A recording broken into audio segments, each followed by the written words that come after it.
Hello, my name is Chris Casey. This is a video that's going to be explaining how to take apart a lower end on the old school Johnson evinrude lower ends. This particular one came off a 1983 Johnson 25 horsepower, but it's generally the same mechanics for the, there's an old school lower end, which is this, where it separates right here at the seam, and then there's a new one where it comes out the hub. So this is the older style, and a lot of the, outboards from the 70s and early 80s have these style lower ends, and they're very simple to work on. You just gotta know where everything goes.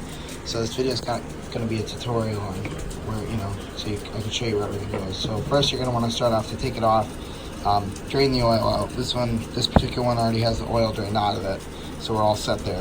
You undo that, and that will drain the oil out. You don't have to take it off the outboard like I did here. I just did this because I just rebuilt this lower end, so that's the only reason it's off. So next what you're going to want to do is this screw right here holds on a piece called your clutch dog inside. So you're going to want to take that off first. Should be pretty simple. Make sure it comes all the way out. Sorry, it's just hard to do this with one hand.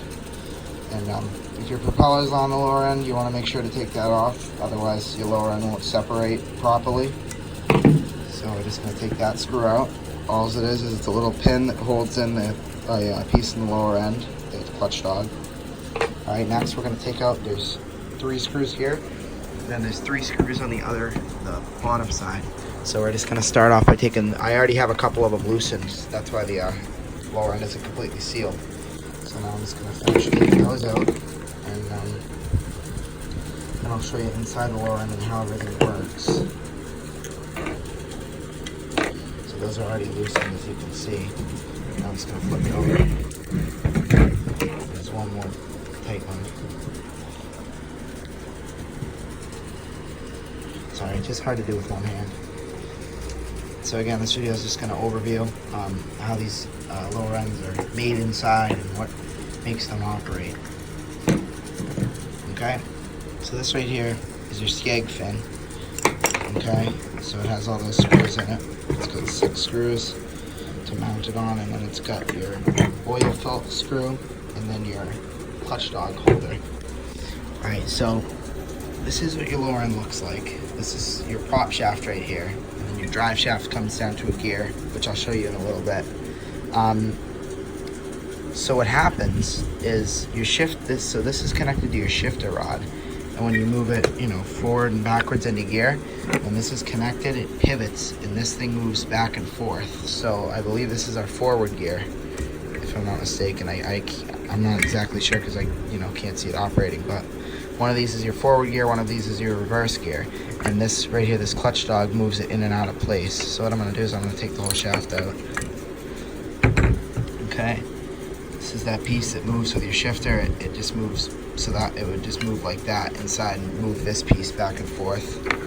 So this is just basically a spacer. This is what's actually called your clutch dog itself, and this little unit goes right onto this actual gear that shifts right there.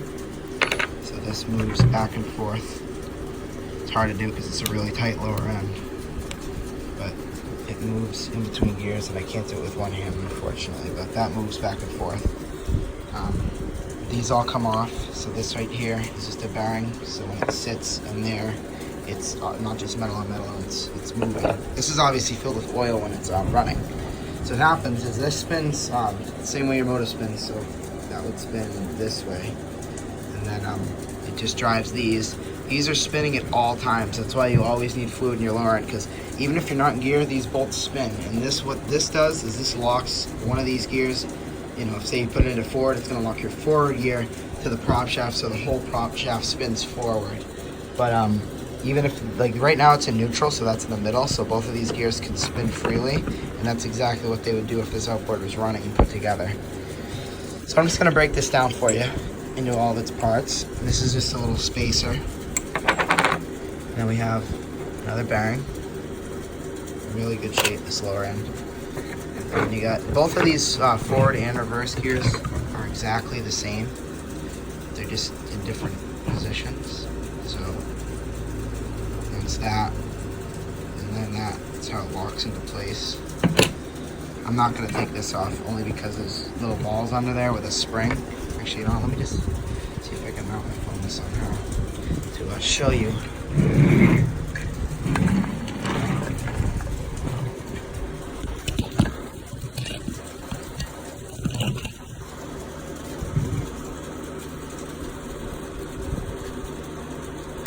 Okay, so see how that moves? So that would be in gear right now. And then you just gotta be very careful taking this out because there's spring-loaded balls in here. 2 of them. So that's gonna drop. There's gonna be a ball there and another ball and a spring. So you're gonna wanna make sure not to lose those because those are very, very vital parts to this, how it works. Okay? So this is the actual, what shifts the motor in and out of gear. This little piece here. And then you just got your other gear right here. Spins freely. This right here is called your prop hub. So what happens is your prop goes right over here. This is your prop nut. And then it just locks into place there. And then this locks it into your actual lower end housing itself. So yeah, it's very, very simple when you understand how they work. Oops.